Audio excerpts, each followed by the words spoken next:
Viewers, the Red Rocket here has certainly done some hard miles, following all the trips that we do and getting our camera crew all around the country.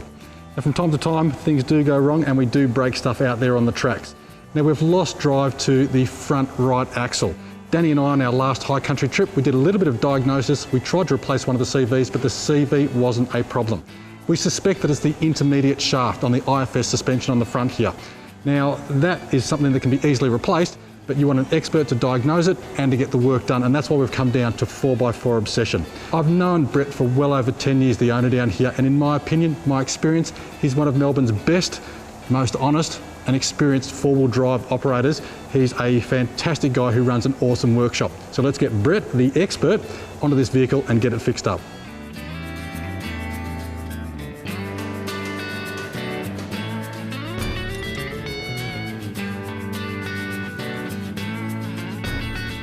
Hi, I'm Brett from 4x4 Obsession. We suspect it is the intermediate shaft, but we've got to put it up and check it. How we'll go about doing this is, it's quite easy with this vehicle because it does have a diff lock. It was picked up on their last four-wheel drive trip. When it broke, it lost four-wheel drive to the front. So we'll actually put it up, re-engage the diff lock, and see which side doesn't actually turn with the diff. We know it's not a CV joint because you can actually visually look at those and see that they're not broken.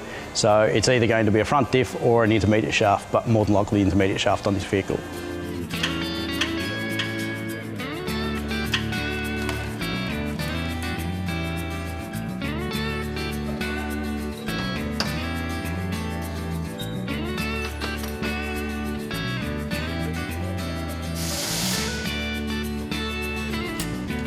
We'll start with pulling the CVs out and checking which side is actually broken.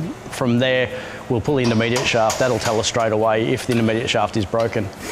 Unfortunately, with the intermediate shaft, if it's broken at the spline, then it means that we will have to remove the whole front end of the front diff and disassemble to get the broken part out. This is a common issue with a lot of the independent fronted vehicles. They all run some style of intermediate shaft, and generally it becomes the weak link, especially when you're running either bigger horsepower or bigger tyres.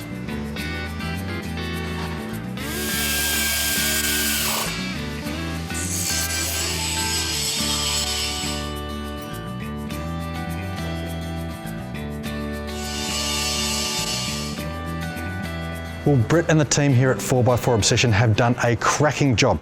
The intermediate shaft has been replaced, no dramas at all. But a sign of a good mechanic, whilst they were in there, they noticed that the brakes needed a little bit of attention. The pads have been replaced, the rotor is being machined, and new bearings are going in as well. Well, that is the Red Ute finished and ready to get back on the tracks. Let's see how the other vehicles are going.